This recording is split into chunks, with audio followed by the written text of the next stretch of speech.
My name is Daniel Reyes, and I've been a forest ranger in the Catskills for 15 years. I've seen accidents, fires, even frozen bodies in winter.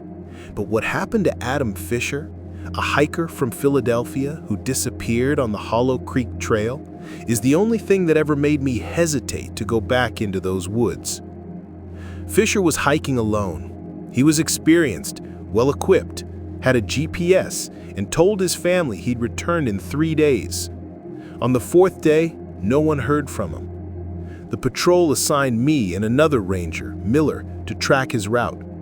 We found his truck parked at the trailhead, locked, untouched, everything in order. A few hours later, we came across his campsite. The tent collapsed, his belongings scattered, as if something had dragged it. No signs of a struggle, but something felt wrong.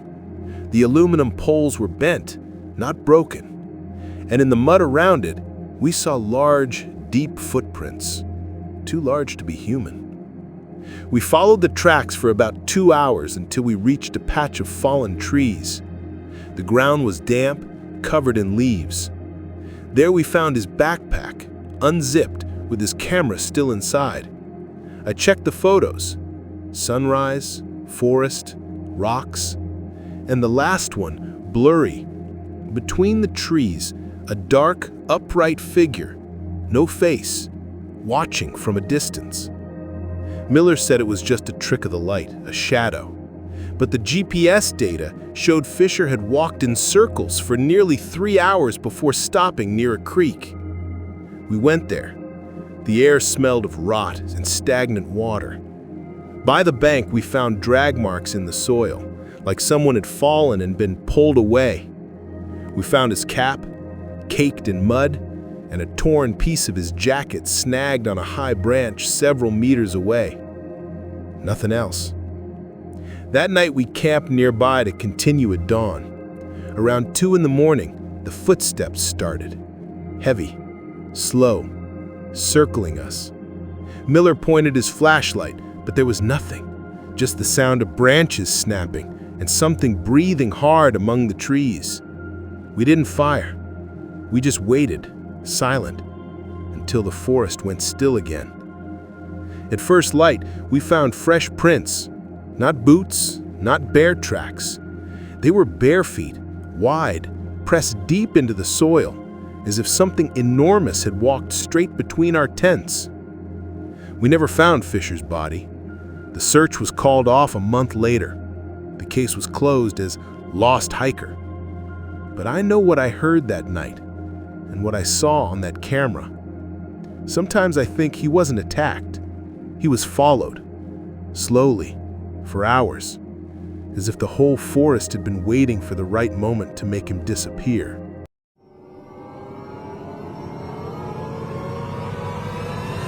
I had arrived in the Catskills in October, hoping to capture the sunrise through the damp trees. The air smelled of rotting leaves and resin, and a low mist draped the forest like a veil. My name is David Corbin, nature photographer, and I had been camping alone near Esopus Creek for 3 days. The third morning was different. No birds. No insects, only the distant crack of branches. At first, I thought it was a deer, but the steps were slow and heavy. I grabbed my camera and stepped out of the tent. The fog allowed barely 10 meters of visibility. I stood still, listening. Then something moved among the trees, a massive shape, taller than any man. I pointed the lens, but the viewfinder showed only shadow and motion.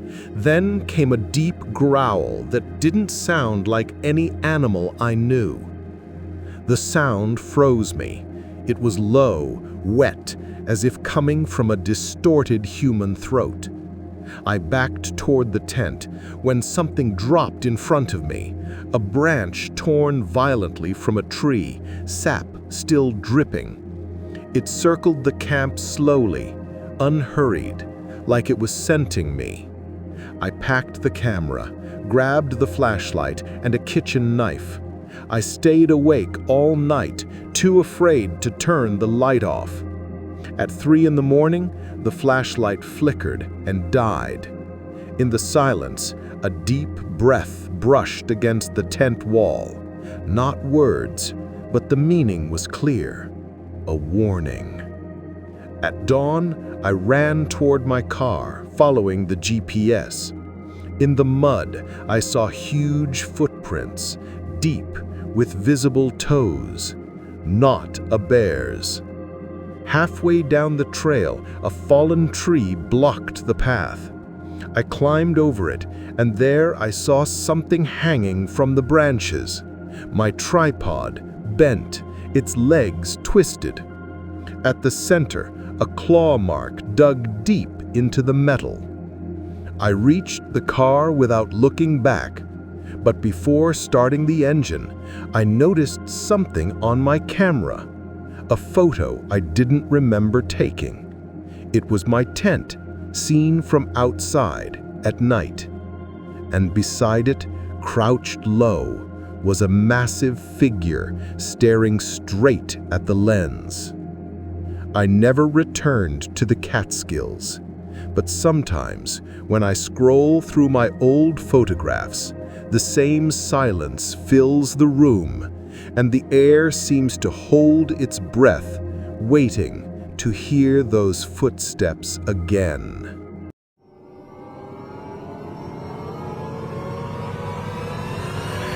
My name is Ethan Cole, and I've been a forest ranger in the southern Catskills for 8 years. I've endured storms, fires, and freezing nights, but none like January 12th, the night I spent alone in the lookout tower on Slide Mountain. I climbed up around 4 in the afternoon before dark. The sky was heavy and gray, the air thick. My job was simple: watch for smoke, report animal activity, and check in by radio every 2 hours with the base in Phoenicia. By 10 o'clock, the forest was silent. No crickets, no wind, just the wood creaking under the weight of moisture. Then I heard something tap the metal steps of the tower, twice, as if someone, or something, was touching them slowly. I turned off the cabin light and listened. It wasn't the wind. The footsteps were slow, deliberate, pausing every few seconds. I pointed my flashlight downward, but the fog swallowed the beam after 5 meters. For a split second, the light caught movement, a tall, upright shape slipping back into the trees without a sound. I tried to call in, but the radio only spat static. A few minutes later, a strong smell of damp earth drifted up through the air. When I looked again, I noticed something in the mud at the base of the tower. Large human footprints, bare, deep. They looked wrong, disproportionate, and one had a twisted heel, as if the leg had once been broken. I didn't sleep that night. I sat with my shotgun across my knees, listening. At 3:15 a.m., something struck the steel supports below me. A dull metallic thud, 3 times, then silence. When dawn came, I climbed down carefully. The footprints were still there, circling the tower. On one of the beams, I found dark, coarse hair stuck to the wet metal. It didn't smell like an animal. It smelled like human sweat. I followed the tracks down toward the valley. There, among the pines, I found a makeshift shelter built from branches, dirt, and torn pieces of tarp. Inside were small bones, probably raccoon, and a few rusted cans. Someone had been living there. Someone who knew how to move through the woods without being seen. I went back to the tower before nightfall. That was my last shift. When I filed my report, I left out the details. No one would have believed that a man, or whatever he was, had stood out there all night, watching, waiting, without making a sound. Sometimes I think it wasn't a monster, just someone who never left the forest, and the darkness shaped him into something unrecognizable.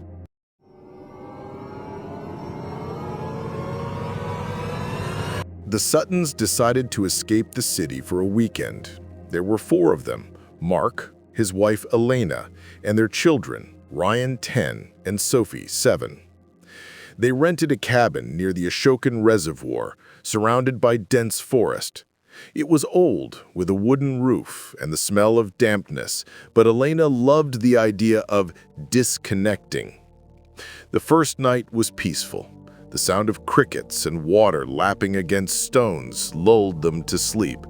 But the next morning, Mark noticed something strange: huge footprints near the shed, like some animal had walked through mud. 5 toes, very wide, with a depth only something incredibly heavy could leave. He thought maybe a black bear, though there were no claw marks. That night, as the wind struck the windows, Sophie woke up crying. "There's someone outside," she sobbed, "at the bathroom window." Mark grabbed the flashlight, but saw nothing, just the reflection of trees. The next day, they found one of the porch chairs several meters away, and on the cabin wall, a large handprint made of dried mud. Elena wanted to leave. Mark insisted on staying one more night. "It's probably teenagers from town," he said. That was their last night. Around 2 in the morning, Ryan woke him up. "Dad, someone's walking on the roof." The sound was slow, heavy. The boards creaked. Mark grabbed his shotgun and stepped outside with the flashlight. The beam cut through the trees and caught something moving behind the pines. A massive shape covered in dark hair, shoulders so broad it barely fit between the trunks. Elena screamed inside. Mark ran back. When he entered, the smell hit him: wet earth and animal. The bathroom window was broken. Sophie was gone. Only her stuffed toy lay crushed on the floor, and muddy prints led back into the woods. Mark screamed until his voice broke, chasing into the darkness. Elena followed, barefoot, until the sound of the reservoir's water surrounded them. There, in the fog, they heard a deep growl, more human than animal. Then silence. Police searched for weeks. They found only the shed door torn from its hinges and something nailed to a tree trunk, a braid of human hair caked in dried mud. Mark was interrogated, medicated, and later institutionalized. Elena never spoke of it again. In the final report, an officer wrote a single line in the margin, quote, "We heard footsteps near the reservoir, heavy ones. They weren't human." End quote.